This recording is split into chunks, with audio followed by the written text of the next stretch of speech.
The makers of Alka-Seltzer present the Quiz Kids, 5 bright youngsters ready to match wits with one another and with you.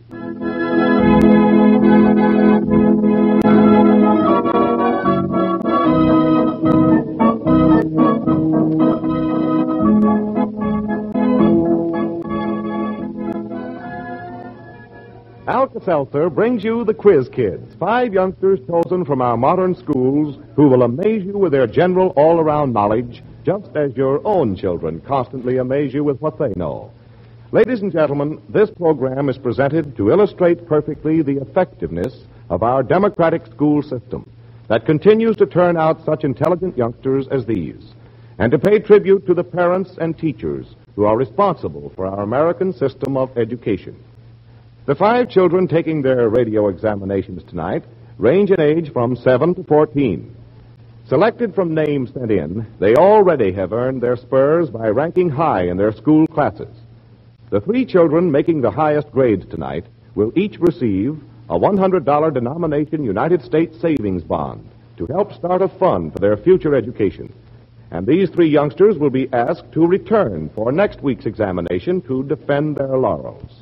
The 2 making the lowest grades tonight will each receive a $50 denomination United States savings bond. Next week, their places will be taken by 2 new Quiz Kids, selected from the names of children you listeners send in. We'll tell you more about that later, but now here's our chief quizzer of the evening, the man who is going to ask the questions, Clifton M. Utley. Thank you, Fort Pearson, and good evening, ladies and gentlemen.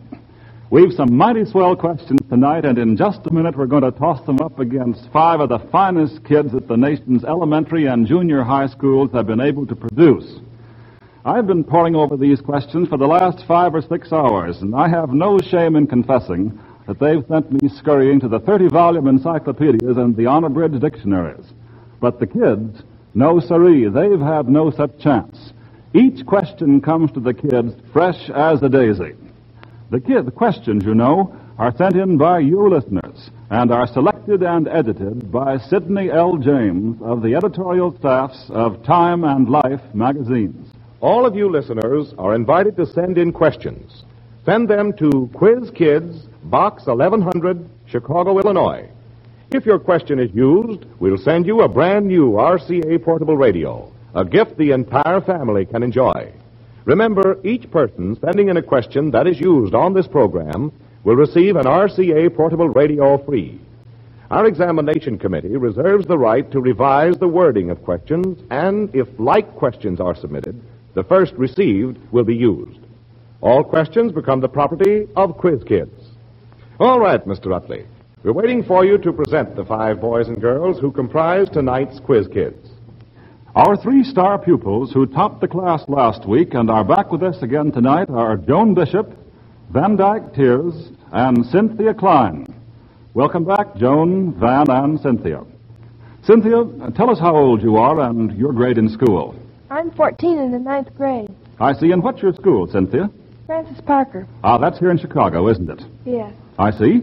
Last week, Cynthia, you delighted us with your ability to compose a verse while answering your examination questions. And I wonder if you'd mind trying it again this week. Oh, I'd love to. That's perfectly swell of you, Cynthia. We'll give you a special new subject now in just a moment. And if you write a good verse, I'm sure that our judges will give you some special extra points on your examination grade. With us tonight as our special guest, ladies and gentlemen, is Dr. Harl Miller, president of Middle West University. He has been invited to be with us tonight so that he could meet the 5 quiz kids, watch them as they go through their examination, and verify the fact that the answers they give come voluntarily from their own bright minds. Dr. Miller, I suggest that you give Cynthia a subject for her verse tonight. I'll be glad to, Mr. Utley. Let me see. I suppose one of the places all children would like to go this summer would be the New York World's Fair. So there's your subject, Cynthia, the New York World's Fair. And thank you very much, Dr. Miller. And Cynthia, I'll call for your verse at the close of the program. Now, Van, how old are you? I'm 13. And where do you go to school, Van? At Thornton Township High School. In Thornton Township High School, and what town's that in? Well, that's in Harvey. That's at Harvey, Illinois, out about 147th Street? Yes. Well, it's about 150th. Mm-hmm. About 152nd, I think. And what grade are you in, Van? I'm in the second year. And about how old? I'm 13. Thank you very much, Van. And now, Joan, how about you? What's your school and how old are you? Well, I have a private tutor. I'm 13. I see. And now, Charlie Schwartz and Gerard Darrow. Charlie first, though. Your school? U High. Hooray, that's a fine school, or at least it was 20 years ago when I went there. And where are you in U High? I'm in first year. You're first year, a freshman in U High. And Gerard Darrow, what's your school? Well, my school is Bradwell. Would you say that again, Gerard? My school is Bradwell. Bradwell. And where's that, Gerard?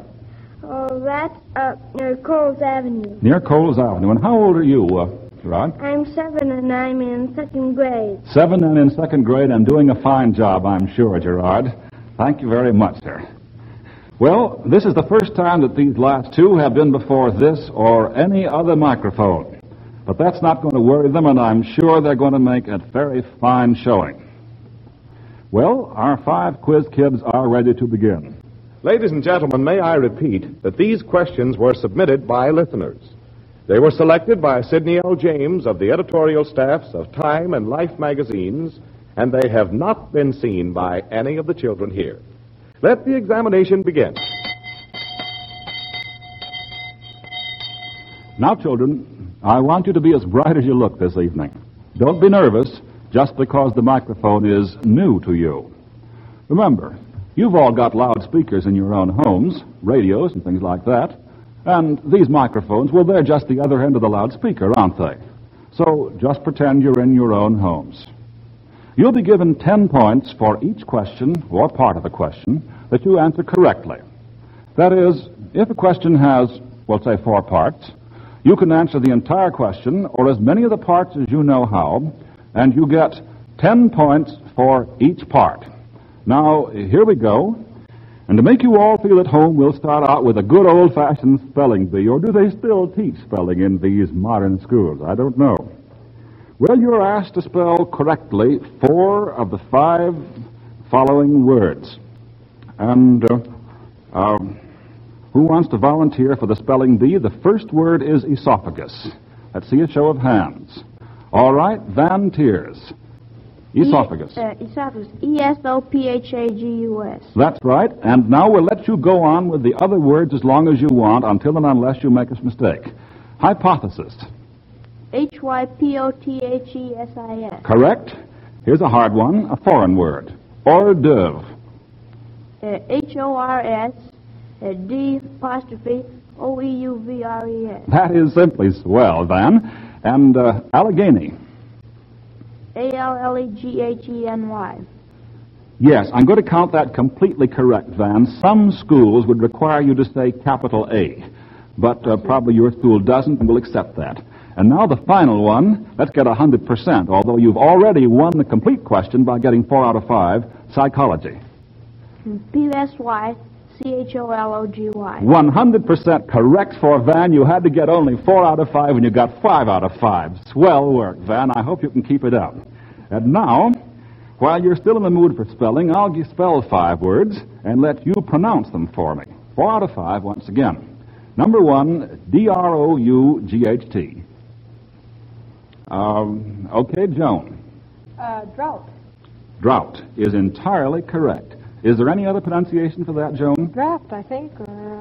Yes, I have heard that sometime, and I think the pronunciation drought is also allowed. Mm-hmm. But drought, you're right, is the correct pronunciation.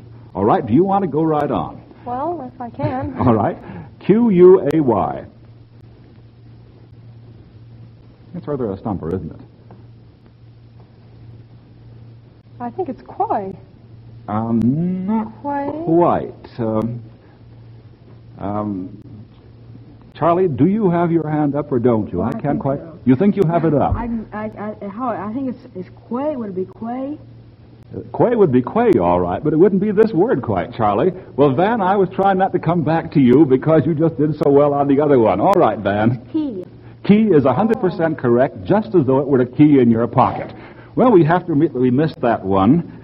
because there were 2 misses before it was got. Nice work, Van. But we still have 3 others we can get and get the question right. Esoteric. That's a stumper. Any hands on that? Esoteric.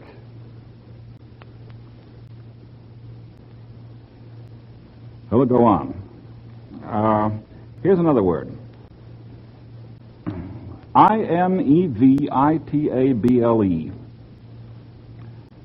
Van, do I have to keep on calling on you? Keep your hand up. Good heavens, my boy. That is simply swell. But I want to call on some others. All right, Cynthia. Would you spell it again? Yes, surely. Inevitable. Cynthia? Inevitable? No, not quite. Joan? Inevitable. Inevitable is right. And now, a final one. Accessories.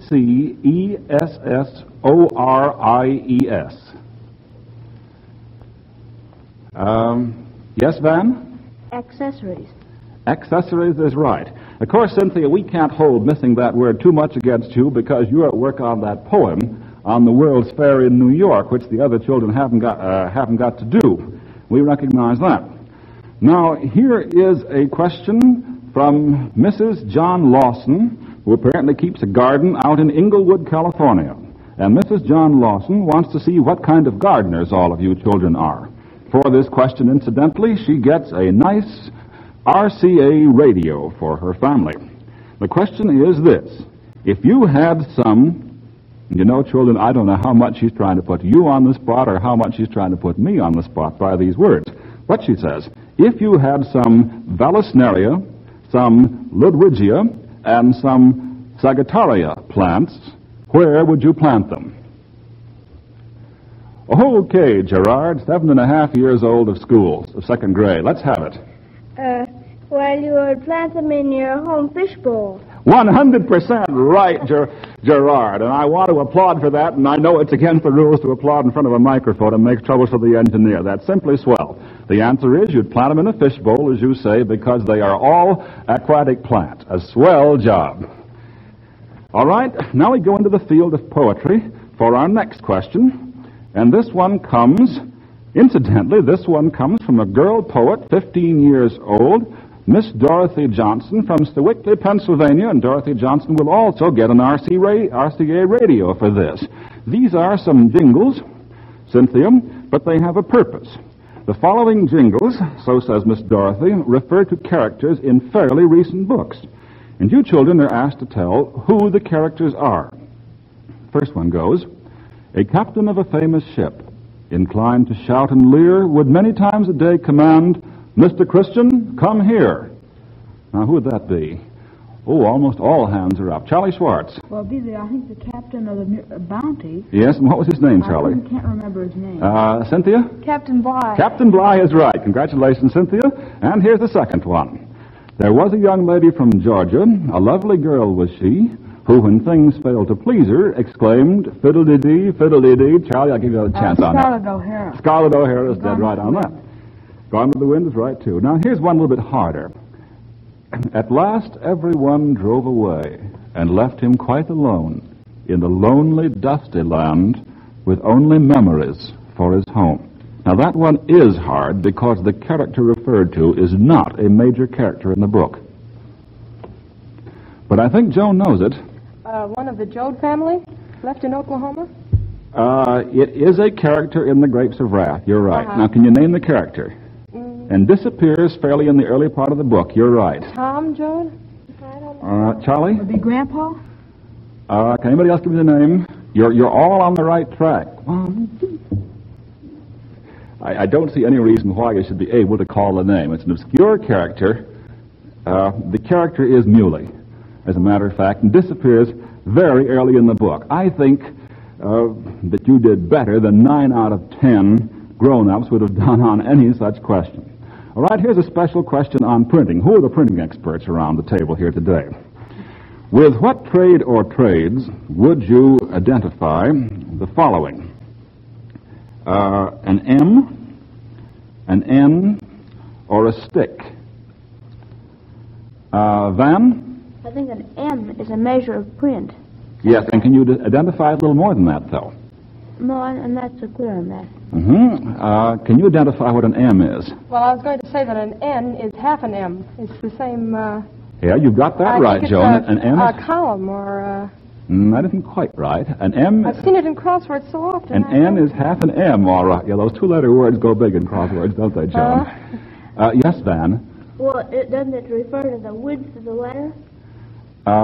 Yes. Now you're getting very hot on it. Charlie, you have a puzzled look on your face as though there's just something sprouting there. Can you get it up? Come, if you're in U-High, you must work on the U-High weekly. Well, I was thinking there might be a measure of type. It is. It is that. Very well. An M, as a matter of fact, is a square. An M is a measure of type, and it is this letter M, which is an actual square in any piece of type. An N is half that, and a stick is a mechanical instrument used for setting type. And that is all for the present. Now, you can all rest for just a moment while Fort Pearson gives us the score up to date. And then I'll be back with more questions, so now it's recess time.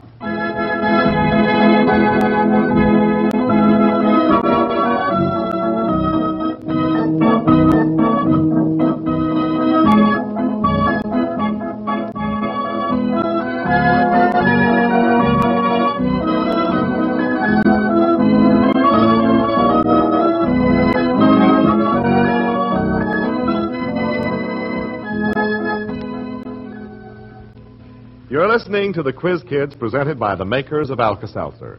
Well, so far, our 5 youngsters have missed no questions. They've answered all of them.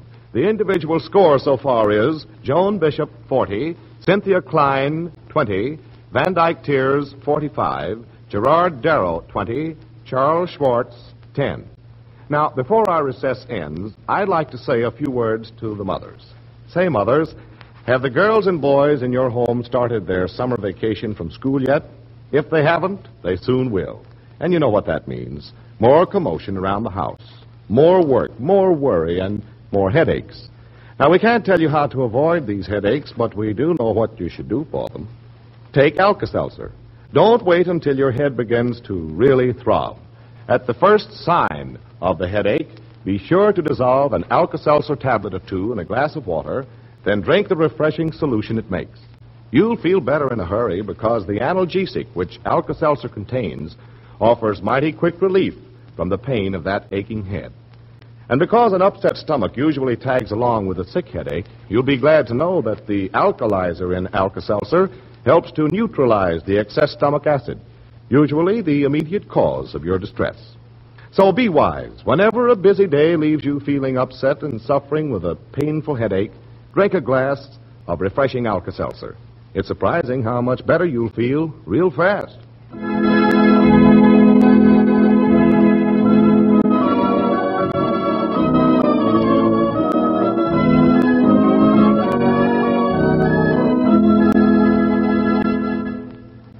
Now back to Clifton M. Utley and the Quiz Kids. All right, children, class is in session once again. And here is one from Donald Ramsey in Brooklyn, New York. And Mr. Ramsey is another fortunate recipient of the RCA radio for his question. And curiously enough for a man, he asked a question about clothing. And he says, if you were wearing a yellow jacket, Dutchman's breeches, and white socks, you would have an attractive-sounding costume. But why would you be uncomfortable? How about that? And we'll give you a chance on that, Gerard Darrow. Every hand in the place is up. Yes, Gerard? Well, if you had on a yellow jacket, you would be stung by a bee. And how would you, Gerard? And if you had on white socks, you'd have a baseball team on your feet. And with 21 players on the team, that would be about 4,000 pounds. If you had on Dutchman's breeches, you'd be hanging from a tall stalk because Dutchman's breeches are a flower. Dutchman breeches are a flower. That's 100%, and go to the head of the class, Gerard. I think we've got to count you our 100% naturalist in this class, even at the age of only 7 1/2. Now, here we get really musical, and musical in a rather specialized and interesting way. This question comes from Dorothy Walton from Boston, Massachusetts. And she asks if you can set these words to music. There are 3 lines, and let me say that they have no particular reference to each other, except that they're all listed here together. I'll read them all to you, and then you can set any one of them to music that you can. First line is, let mortal tongues awake. The second one is, where the foe's haughty host in dread silence reposes. And the third, with a glory in his bosom that transfigures you and me. Now, any bidders on any of those? Yes, Cynthia, which one do you want to try? The last. With the glory in his bosom that transfigures you and me. Perfect. The first time, and I think that's probably the hardest one of the bunch. And what does that come from, Cynthia? The Battle Hymn of the Republic. The Battle Hymn of the Republic, it's from the 3rd stanza of that. Can you give the rest of that verse? Mine eyes have seen the glory of the coming of the Lord. He hath trampled out the vintage where the grapes of wrath are stored. As a matter of fact, you've got another verse. That particular verse begins, in the beauty of the lilies, Christ was born across the sea, with the glory in his bosom that transfigures you and me, as he died to make men holy. Let us die to make men free while God is marching on. But you did a perfectly grand job on that, Cynthia, and my congratulations to you. It shows a fine sense of pitch, too. Now, who'll bid on either, let mortal tongues awake, or where the foe's haughty host in dread silence reposes? Come, children, your faces have all been so pleased, and your smile so great, and that feeling of brightness. None of this feeling of puzzlement, Van. Why, Van, your hand's been up every time this evening. Mortal tongues awake. Oh, I know it. Yes, Charlie? Well, I can't say I can put it to music, but I know Mortal Tongues Awake is from the 2nd verse of America. It isn't from the 2nd verse, Charlie, but at least that's that's getting nearer than anybody else has gotten. Anybody else want to try it? Now, look, children, I hope you'll get this in a hurry, because if you don't, I'll have to tell you. And if I have a cold at the present time, and if I have to tell you, 92 stations of the Red Network of the National Broadcasting Company are going to hear something that sounds like a frog croaking and think what that would be. And anybody else get that? Well, let me give you a few lines around it. It goes, let mortal tongues awake, let all that breathe partake. Let rocks their silence break, the sound prolong. All right, Charlie, give it now. Let mortal tongues awake. That's the first. No, that's the first of it, Charlie. Well, does it? Now, I'll give it. Let mortal tongues awake, let all that breathe partake, let rocks their silence break, the sound prolong. Now we've got one more. That was from the 3rd stanza of America. Now the 3rd one, where the foe's haughty host in dead silence reposes. Come on, girls. What's that from? Anybody? That a real stumper, children? That a real stumper? Where the foe's haughty host in dead silence reposes. Star-Spangled Banner. The Star-Spangled Banner, the 2nd verse, the one that is hardly ever sung of our own national anthem. Thank you very much, children. I'm afraid that will have to end our examination questions for the present. And now, Fort Pearson, if you'll take over for a moment, I'll check the final score. Mothers and fathers of America, here's the important thing to remember about Alka-Seltzer. You know, Alka-Seltzer is good for so many different common ailments. No home should ever be without a package. When Mother has a headache, Alka-Seltzer can bring just the relief that's wanted, and in a hurry. When Dad has a touch of acid indigestion, Alka-Seltzer offers quick relief from his distress. And don't forget that Alka-Seltzer is also mighty good for colds, muscular fatigue, upset stomach, and distress after meals. Alka-Seltzer being as effective as it is in so many different common ailments, it is really economical to use, a point well worth remembering these days. And last but not least, you can rely on Alka-Seltzer because all claims made for it are based on scientific research and facts. So be wise. Never be without a package of Alka-Seltzer tablets in your home.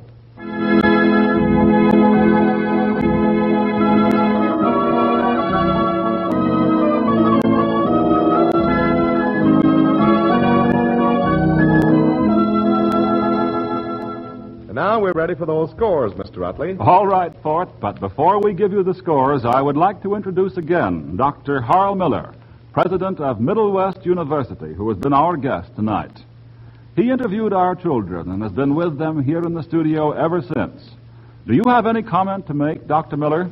I'd like to say, Mr. Utley, I know for a certainty these children had no advanced knowledge of the questions. Their performance has been amazing. It's truly a splendid tribute to our American educational system. Mothers, fathers, and teachers of these modern young Americans throughout the land can be proud of children like these and of the democracy which makes educational opportunities available to them all. Thank you, Dr. Miller. Ladies and gentlemen, if you would like to have your own child attempt to qualify for an appearance on this program, or if you know of some boy or girl who you think could qualify, write us, giving the name and address of the boy or girl and their age.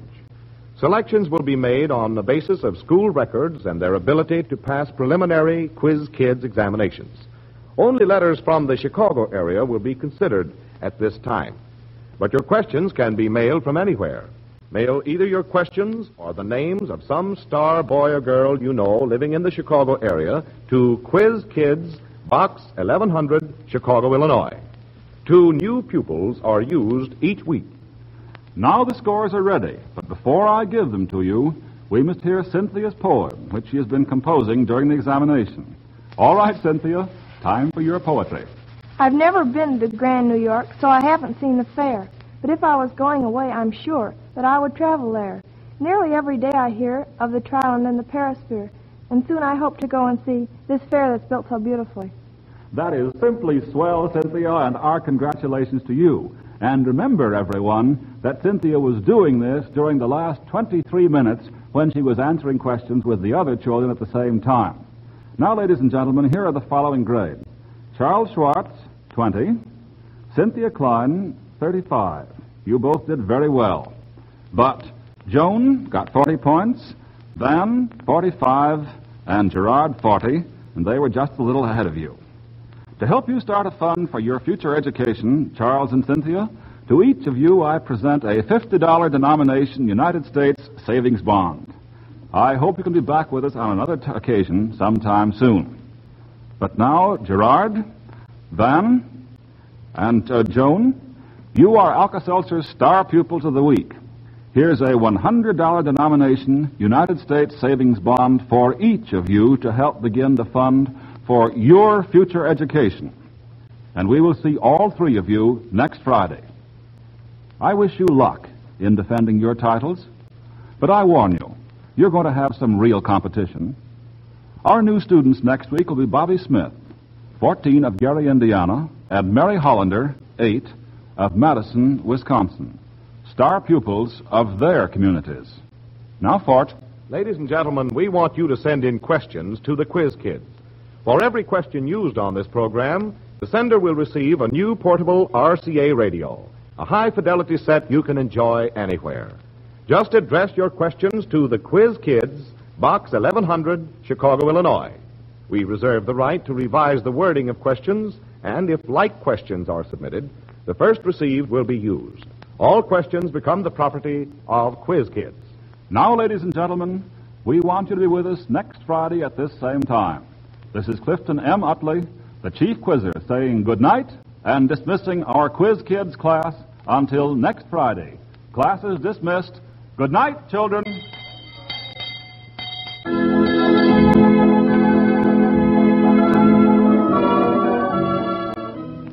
Listen next Friday night to the Quiz Kids presented by the makers of Alka-Seltzer. Fort Pearson speaking. This is the National Broadcasting Company.